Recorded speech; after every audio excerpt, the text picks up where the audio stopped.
Beware of lurking triggers.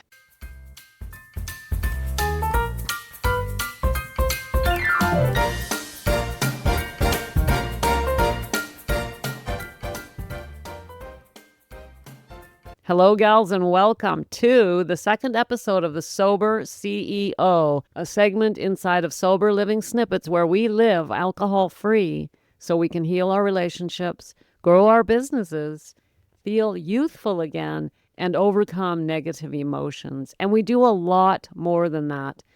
Hello out there to all you online businesswomen, entrepreneurs. Thank you for tuning in because I know that reaching for the wine every time you turn around is really driving you nuts. I know that. I know it is because you want to be free. One of the things we know as business owners is that business growth and success are directly tied to our own personal growth and evolution. And, I did not expect this. I thought, well, I'm going to build a business. It's going to be marketing, sales, it's going to be service, I did not realize that it would be personal development at the highest level of the game. I honestly did not know that. Now, of course, I'm sure it's possible to build a business without personal development, without evolving as a human. But I know that the women I'm talking to out there are not willing to accept that. We're not just building businesses, we're changing lives. We are on a mission, and each of our missions is different, but we're passionate about what we do. And that includes me. And every single person we help has a ripple effect. It matters to me that your business thrives and that you thrive inside of it happily and healthily.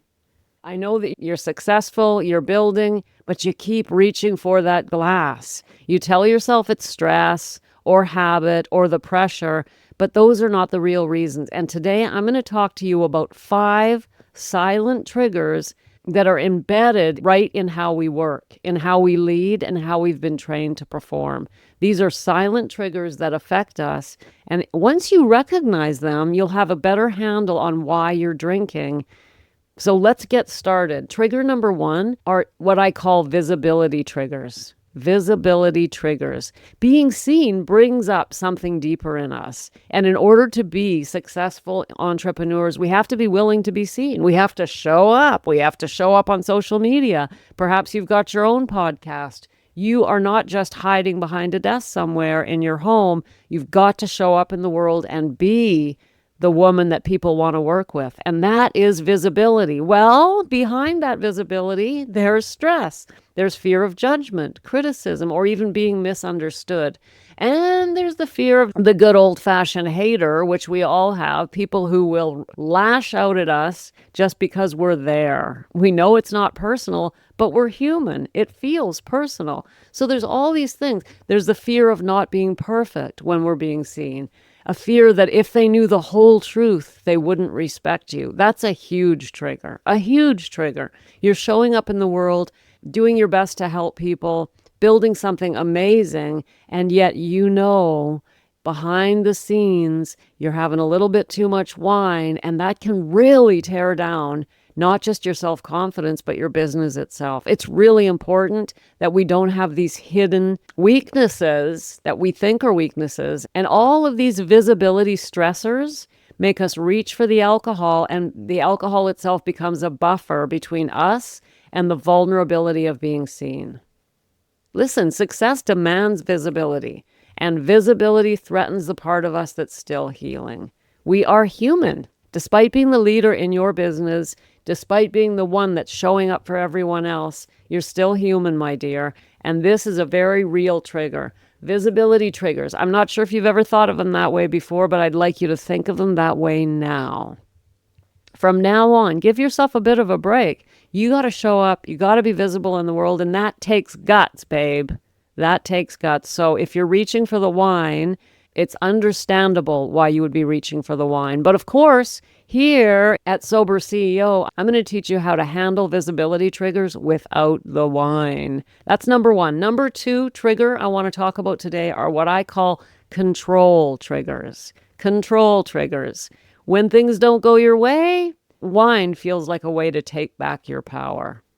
Tech fails, a launch flops, people cancel, A client asks for a refund. Your metrics dip. You can't force results, but you can pour a glass of wine, right? This is what I call control triggers. When we can't control outcomes or people, it's a false control. But it does feel like we're returning to a control in a world where entrepreneurship demands surrender. Let's face it, there are so many aspects of our business we can't control. All we can do is show up and do our best. Things are bound to go wrong. And when we can't control these outcomes, it's no wonder that we turn to a drink. So drinking gives us the illusion of control in a business that's constantly asking us to let go. And here's the thing, gals. Here's the thing. I want you to hear this.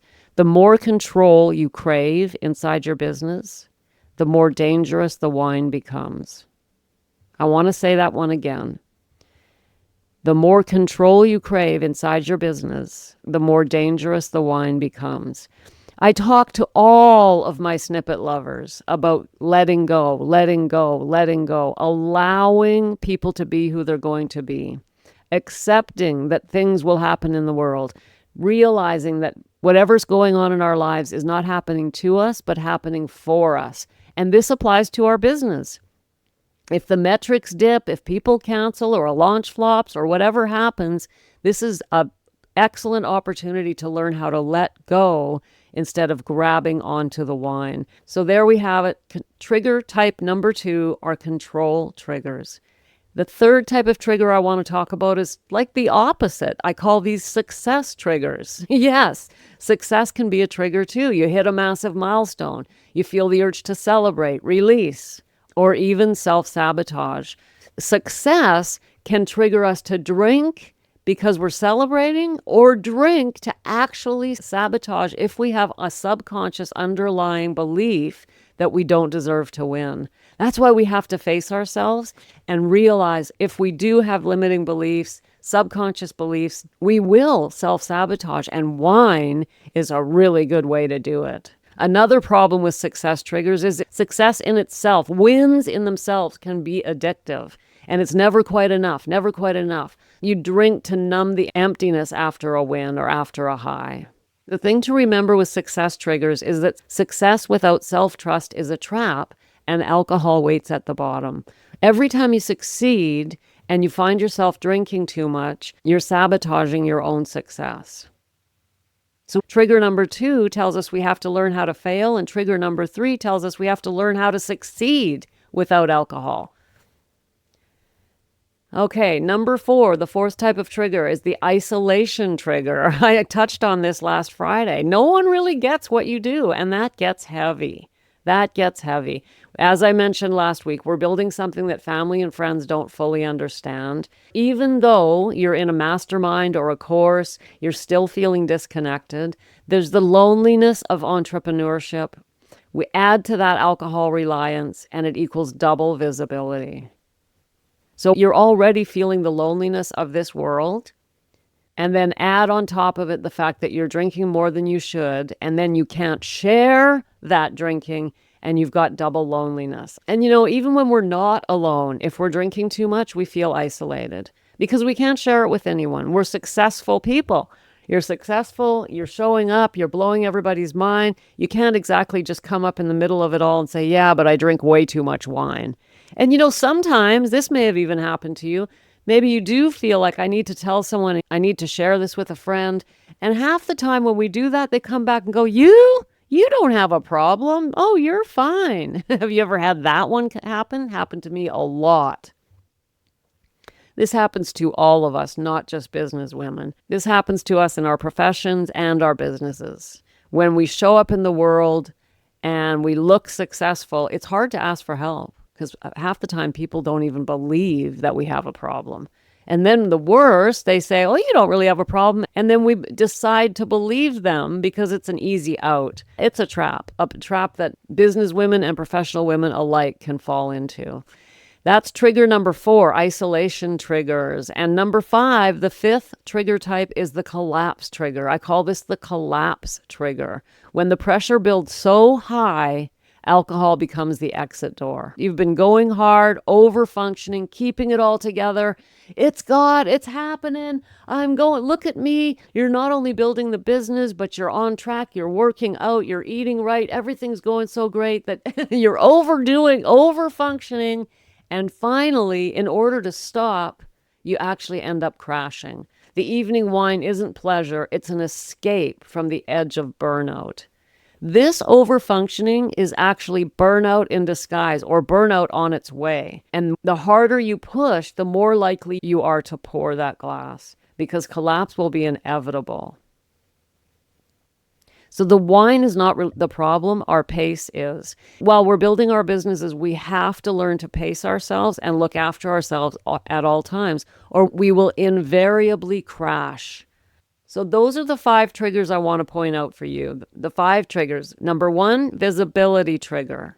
Number 2, the control trigger. Number 3, the success trigger. Number 4, the isolation trigger. And number 5, the collapse trigger. Now, I've made a guide for you gals, and I'm putting it in the show notes of this episode. This is a guide specifically for the Sober CEO listeners. And here's the final truth about these triggers. You've been trying to fix your drinking by managing your stress. We try to fix our drinking by managing our stress, but it's not just stress. It's our identity. It's how you lead. It's how you survive. It's how you perform. It's who you are.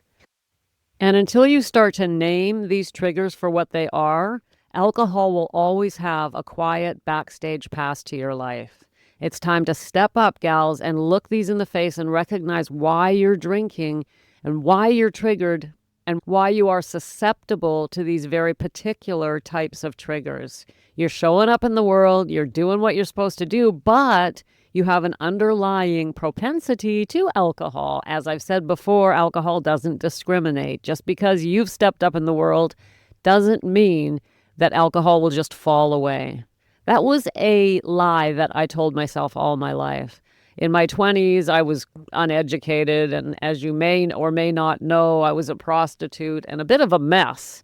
And I couldn't stop drinking, and I thought, I know what will solve this. I'll get educated. So I spent 10 years and $50,000 getting an education, only to come out the other side drinking more than when I started. So that began my career as a college professor, and I thought, surely this professional life will slow me down, and it didn't. What we're doing on the outside will not stop alcohol. This is an internal job, gals, an internal job.